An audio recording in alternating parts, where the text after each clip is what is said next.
unlock this model and click on OK. Okay, so we have selected this beam, just unselect it and go to define and click on section properties, click on frame sections. We'll create a new beam of the increased size, so click on beam and click on add copy of property.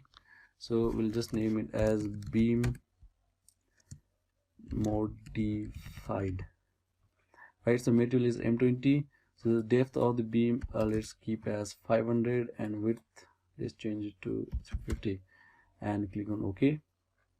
You don't have to change other things. Okay, click on OK. So now select all these 4 beams that were failed. So for that, go to select, click on select and click on groups and click on failed beams and click on select. You can see that these 4 beams have been selected.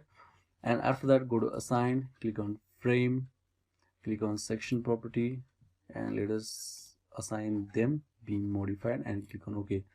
So now you can see that this beam is the modified beam, that is, it is of the section 350 by 500 and this is of the section 230 by 350. Okay, after doing this thing, again run the analysis. So just click on this option over here.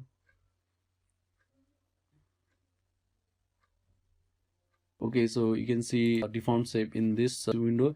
If you want to see the deformed shape in this window, just click here and click on display, click on deformed shape and just select any load combination and click on OK. So you can see the deformed shape.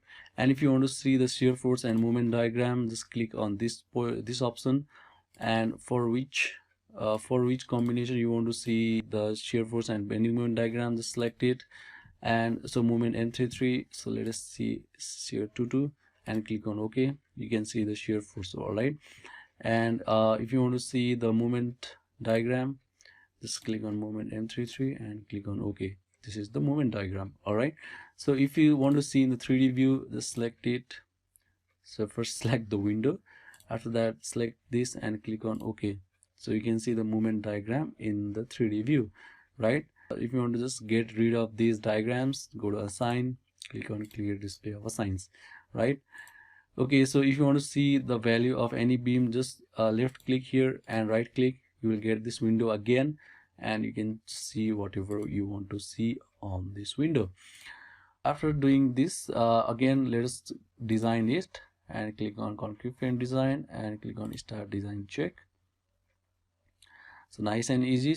Now you can see that the color is black, so this is probably safe, right? Again, go to design and click on concrete frame design and click on verify all members passed. So all concrete frame members have passed the design check. All right, so this